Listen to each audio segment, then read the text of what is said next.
আগামী বুধবার রাধা অষ্টমীর দিন ভুলেও এই কয়টি খাবার কিন্তু মুখেও তুলবেন না। তাহলে জীবনে নেমে আসবে চরম দুর্দশা, দুঃখ, দারিদ্রতা। সারা বছর পরিবারের কেউ না কেউ অসুস্থ থাকবেন, রোগের পিছনে অনেক বেশি টাকা খরচ হতে থাকবে। নমস্কার বন্ধুরা, আমি পাপড়ি। আমার চ্যানেলে আপনাদেরকে জানাচ্ছি অনেক অনেক স্বাগত। আগামী বুধবার রাধা অষ্টমী। বন্ধুরা, এই দিনটি কিন্তু আমাদের হিন্দু ধর্মের জন্য ভীষণই শুভ একটি দিন। কৃষ্ণ জন্মাষ্টমীর মতোই রাধা অষ্টমীও কিন্তু অনেক আগ্রহের সাথে ধুমধাম করে পালিত হয়। প্রতিটি গৃহস্থ বাড়ি এবং রাধা কৃষ্ণের সমস্ত মন্দিরে এই দিনটি কিন্তু খুবই ধুমধামের সাথে পালন করা হয়। বন্ধুরা, বলা হয় যে যেই গৃহের উপর রাধাকৃষ্ণের আশীর্বাদ থাকে সেই গৃহের উপর সন্তুষ্ট থাকেন সকল দেবী এবং দেবতারা। বন্ধুরা, রাধা অষ্টমীর দিন রাধা রানীর প্রিয় ভোগ অবশ্যই কিন্তু আপনারা নিবেদন করবেন। আজকের পর্বে আপনাদের কাছে আমি জানাবো রাধা অষ্টমীর দিন আপনারা কোন কোন খাবার একদমই মুখে তুলবেন না। বন্ধুরা, মূল পর্বে যাওয়ার আগে আপনাদের সবার কাছে অনুরোধ, ভিডিওটিকে একদমই স্কিপ করবেন না, পুরোটা দেখবেন এবং যদি ভালো লাগে অবশ্যই একটা লাইক করবেন এবং কমেন্টে লিখবেন জয় শ্রী রাধারানীর জয়, জয় শ্রী গোবিন্দের জয়। বন্ধুরা, ভিডিওটা যদি ভালো লাগে অবশ্যই আপনার নিকট বন্ধু বান্ধব আত্মীয় স্বজনের কাছে শেয়ার করবেন। সামনেই তো রাধা অষ্টমী, ভিডিওটা পেলে হয়তো তাদেরও কিছুটা উপকার হবে। তাহলে চলুন বন্ধুরা, আসল পর্বে যাওয়া যাক। সামনেই আসতে চলেছে রাধা অষ্টমী। প্রতি বছর ভাদ্র মাসে শুক্ল পক্ষের অষ্টমী তিথিতে রাধা অষ্টমী উৎসব অত্যন্ত উৎসাহের সাথে পালিত হয়। বন্ধুরা, ভাদ্র মাসের কৃষ্ণপক্ষের অষ্টমী তিথিতে শ্রীকৃষ্ণের জন্ম হয় রাত 12টার সময়। ঠিক তার 15 দিন পরে শুক্লপক্ষের অষ্টমী তিথিতে রাধা রানীর জন্ম হয়েছিল। তাই এই দিনটাকে রাধা জয়ন্তী নামেও কিন্তু বলা হয়। এই বছর রাধা অষ্টমী পালিত হবে বুধবার 11ই সেপ্টেম্বর। এই দিনে রবি যোগও তৈরি হচ্ছে। এই দিনে রাধা কৃষ্ণের বিশেষভাবে পূজা অর্চনা এবং শৃঙ্গার করা হয়। বন্ধুরা, রাধা অষ্টমীর দিনটি আমাদের গৃহস্থ বাড়ির জন্য কিন্তু অত্যন্ত শুভ একটি দিন। এই দিনটিতে আপনারা সবসময় চেষ্টা করবেন ব্রহ্ম মুহূর্তে ঘুম থেকে ওঠার। ঘুম থেকে প্রথমে উঠে বিছানায় বসেই রাধারানীর নাম স্মরণ করবেন। বন্ধুরা, শ্রী রাধারানীকে আমরা এক নামেই যদি ডাকি তাতেই কিন্তু তিনি সন্তুষ্ট।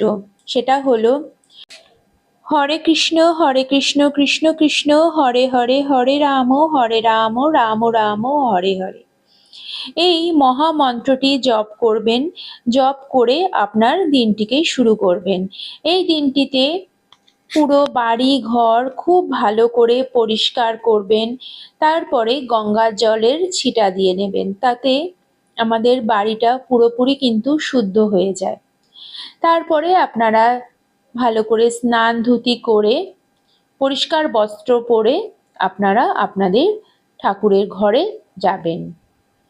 এই দিনটিতে পঞ্চামৃত দিয়ে রাধাকৃষ্ণের অভিষেক করাবেন। পঞ্চামৃত অর্থাৎ দুধ, দই, ঘি, মধু এবং শর্করা দিয়ে তাকে অভিষেক করাবেন এবং নতুন বস্ত্র অলংকার দিয়ে তাকে রাজবেশ দেবেন এবং তারপরে ফুলের সাজসজ্জা দিয়ে তাকে সুন্দর করে সাজিয়ে তুলবেন এবং ঘিয়ের প্রদীপ অথবা তেলের প্রদীপ জ্বালিয়ে ধূপ ধুনো ধরিয়ে পুজো করবেন।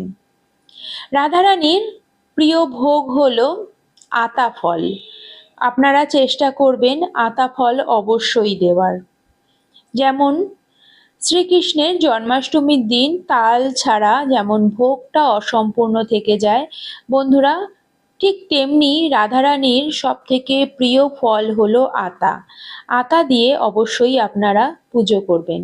আপনারা চেষ্টা করবেন যেখান থেকেই হোক আতা ফলটি জোগাড় করার। তাছাড়া রাধারানীর কিন্তু আরো অনেক কিছুই পছন্দের ভীষণই রয়েছে, সেটা হলো সিমইয়ের পায়েস। আপনারা চেষ্টা করবেন সিমইয়ের পায়েস দেওয়ার। তাছাড়া রয়েছে মালপোয়া, এমনকি নারকেল নাড়ু। বন্ধুরা রাধারানীর আর একটা পছন্দের জিনিস হলো কচুমুখী, দই কচু। এই রান্নাটা কিন্তু তার ভীষণই পছন্দের। বন্ধুরা এবার আসা যাক আমরা এই দিনটিতে কি কি খাবার মুখে তুলতে পারবো না। বন্ধুরা এই খাবারগুলো মুখে তুললে জীবনে নেমে আসবে চরম বিপত্তি। তাই বন্ধুরা আপনারা এই খাবারগুলো কিন্তু একদমই মুখে তুলবেন না। সেটা হলো ১ নম্বর, এই দিনটিতে কোনো রকম আমিষ খাবার আপনারা মুখেও তুলবেন না। আমিষ অর্থাৎ মাছ, মাংস, ডিম, পেঁয়াজ, রসুন, মসুরির ডাল, এইগুলো কিন্তু একদমই মুখেও তুলবেন না। বন্ধুরা এমন না যে বাড়ির শুধুমাত্র মহিলারাই এই নিয়মটা মানবেন আর পুরুষেরা মানবেন না, সেটা কিন্তু একদমই করবেন না। সংসার সবাইকে নিয়ে হয়, তাই আপনারা এই দিনটিতে কারোর জন্যই আমিষ রান্না কিন্তু করবেন না, এমনকি আমিষ খাবার ঘরেও ঢোকাবেন না এই দিনটিতে। দ্বিতীয়টি হলো আপনারা একদমই মুখে তুলবেন না, সেটি হলো লাউ। বন্ধুরা ভাদ্র মাসেই কিন্তু লাউ একদমই মুখে তোলা উচিত না, কারণ এই সময়ে লাউয়ের কিন্তু বীজটা অনেক বেশি শক্ত হয়ে যায়। আর এই সময় লাউ খেলে কিন্তু আমাদের নানান রকম রোগ ব্যাধি কিন্তু হতে থাকে। সারা বছর রোগের পিছনে কিন্তু টাকা পয়সা বেরিয়ে যাবে। তাই আপনারা এই দিনটিতে বিশেষ করে লাউ কিন্তু একদমই মুখেও তুলবেন না। তাছাড়া বন্ধুরা ৩ নম্বরটি হলো আপনারা ভুল করেও উচ্ছে, নিম পাতা জাতীয় কোনো রকম তিতো খাবার কিন্তু মুখে তুলবেন না, কারণ শ্রী রাধারানী এবং শ্রীকৃষ্ণের এই জন্মোৎসবটি হলো প্রেমের উৎসব। তাই আমাদের পরিবারের প্রত্যেকের সঙ্গে প্রত্যেকের প্রেমের একটা সম্বন্ধ থাকে, ভালোবাসার সম্বন্ধ থাকে, কিন্তু এই তিতো জাতীয় জিনিস যদি আমরা খেতে থাকি তাহলে আমাদের সেই সম্বন্ধের মধ্যে কিন্তু তিক্ততা চলে আসবে। তাই এই দিনটিতে কোনো রকম ভাবে তিতো জাতীয় জিনিস মুখেও তুলবেন না। কোনো রকম তিতোই কিন্তু আপনারা খাবেন না এই দিনটিতে। তাছাড়া বন্ধুরা আপনারা এই দিনটিতে কোনো রকম নেশা জাতীয় জিনিস খাবেন না। বন্ধুরা নেশা জাতীয় জিনিস না কোনো সময়ই কিন্তু খাওয়া উচিত না, কারণ এই নেশা জাতীয় জিনিসে আমাদের কিন্তু কোনো রকম শারীরিকভাবে উন্নতি হয় না, শুধুমাত্রই কিন্তু ক্ষতি হতে থাকে। তাছাড়া প্রচুর পরিমাণে অর্থ কিন্তু ব্যয় হয়ে যায় এই সমস্ত নেশা জাতীয় জিনিস কেনার জন্য। আর এই অর্থ কিন্তু আমরা অনেক ভালো কাজে ব্যবহার করতে পারি। তাই বন্ধুরা আপনারা নেশা জাতীয় জিনিস কিন্তু কখনোই খাবেন না, কিন্তু বিশেষ করে এই রাধারানীর জন্ম উৎসবে কিন্তু একদমই মুখে তুলবেন না। আর খাবেন না বন্ধুরা এই দিনটিতে মূলোর কোনো রকম রান্না কিন্তু এই দিনে খাবেন না। বন্ধুরা আজকের পর্বে এখানেই আমার ভিডিওটাকে শেষ করছি। আগামী পর্বে আপনাদের সঙ্গে আবার দেখা হবে।